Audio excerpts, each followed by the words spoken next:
నాకు పెళ్లి కుదిరింది. అట్నా? కంగ్రాట్స్ మే.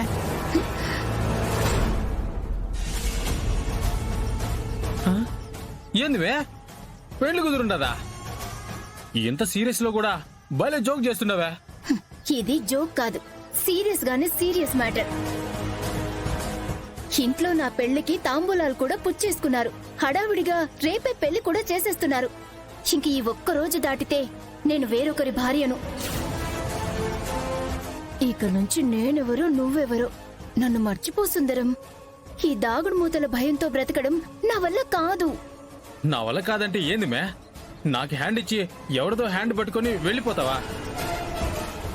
నువ్వేదో ఇంట్లో ప్రెగ్నెన్సీ విషయం చెప్పేసి ఉండవేమో. మీ వాళ్ళు ఒప్పేసుకొని కూతురు ప్రేమకి మనసుకి ఇల్లు ఇచ్చేసుండారేమోనని మీ కుటుంబం గురించి గొప్పగా ఊహించేసుకుని ఉన్నాను. ఆ నమ్మకంతోనే సంబరంగా నీ కాడకొచ్చేసుండాను.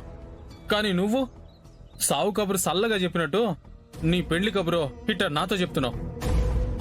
ఇప్పుడు నేను ఏమైపోయేదే? నీ మటుకు నువ్వు పోయి ఎవరితోనే మెళ్ళో తాళేయించుకుంటే నేను నా మెళ్ళో ఉరితాడేసుకునేదా? సుందరం, ఏంది మే? నేను చచ్చిపోతే నువ్వు సంతోషంగా బతుకుతావా? బతుకుతానంటే చెప్పు మే, ఇప్పుడే నీ కంటి ముందు నుంచి వెళ్ళిపోతాను. లేదు సుందరం, అది నా వల్ల కాదు. నేను బ్రతకలేను. బ్రతకలేను అన్నప్పుడు ప్రేమించిన వాణ్ణి కాకుండా వేరే ఎవరినో పెళ్లి చేసుకోవటం ఎంతవరకు కరెక్ట్ దామిని? నువ్వెందుకొచ్చావు? అయినా ఈ విషయంలో నీకేంటి అవసరం? వెళ్ళెక్కడి నుంచి. దామిని, నేనొచ్చింది నీ ప్రేమని గెలిపించటానికి. నా గురించి దయచేసి నెగటివ్ యాంగిల్లో చూడకు. నీ సాయం ఇక్కడ ఎవ్వరికీ అక్కర్లేదు. అయినా నీలాంటి దాన్ని చూపు పడినా ఇక్కడ జీవితాలు నాశనమైపోతాయి. అది నా గతం దామిని. ఇప్పుడు నేను ఆ అనన్యని కాను. పూర్తిగా మారిపోయాను.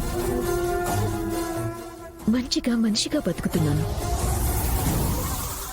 అవునమ్మే, మనం ఒకరికి కీడు చేస్తే ఆ పాపం మనతో ఆడే క్రీడ మామూలుగా ఉండదని అమ్మికి బాగానే బోధపడి ఉండాది. అందుకే ఇట్ట బుద్ధి తెచ్చుకుని ఉండాది. ప్లీజ్, మీరు మంచి మనసుతో నా ప్రేమను కాపాడాలని గెలిపించాలనుకున్నా ఇక్కడ ఏ ఉపయోగమూ లేదు. అంతా అయిపోయింది. నా ప్రేమ చచ్చిపోయినదే.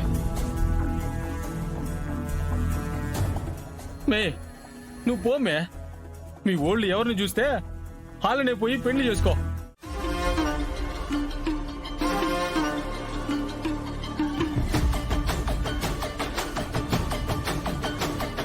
ఇప్పుడేం చేయాలి?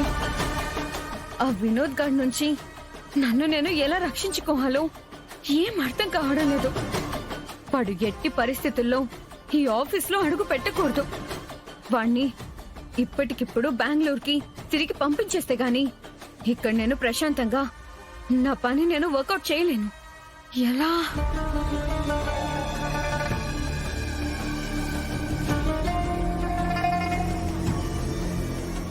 వాడిప్పుడు నా కోసమే వెతికే పనిలో ఉన్నాడు. అంటే నేను కలిస్తే సరిపోతుంది కదా. ఏదోలా మాటలతో మేనేజ్ చేసి నేను వాడిని పంపించేస్తే పని అయిపోతుంది. ఎస్,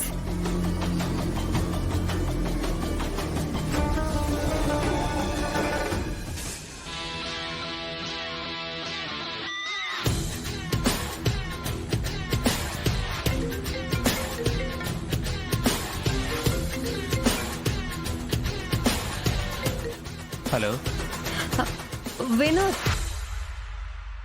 సౌమ్య? అవును వినోద్, నేనే. ఏ ఎక్కడున్నా? ఏమైపోయావు అసలు? నీకోసం పిచ్చోళ్ళ వెతుకుతున్నాను తెలుసా? నన్ను వదిలేసి ప్రేమించాను నమ్మించి ఎక్కడికి పారిపోయావు? వినోద్, నేనెక్కడికి పారిపోలేదు. అయినా నేను వదిలి నేనెక్కడికి పోగలను? మనది ఆ దేవుడు కలిపిన బంధం.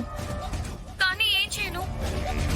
కొన్ని అనుకోని పరిస్థితుల్లో, ఎవరికి కాంటాక్ట్ అవ్వని పరిస్థితుల్లో ఇరుక్కుపోయాను. నీకు ఫోన్ చేయడానికి కూడా అవకాశం లేదు. నా ఫోన్ కూడా పోయింది. ఎవరి కాంటాక్ట్స్ లేవు. ఇప్పటి వరకు లేని నా నంబర్ మరి ఇప్పుడు ఎక్కడి నుంచి వచ్చింది? అన్ని విషయాలు నీతో పర్సనల్ గా కలిసి మాట్లాడతాను. నువ్వెక్కడున్నావో చెప్పు. హైదరాబాద్ జూబ్లీహిల్స్ టెంపుల్. నేను ఇక్కడే ఉన్నాను. నీ లొకేషన్ పంపించు, నేను ఇప్పుడే వస్తాను. ఓకే.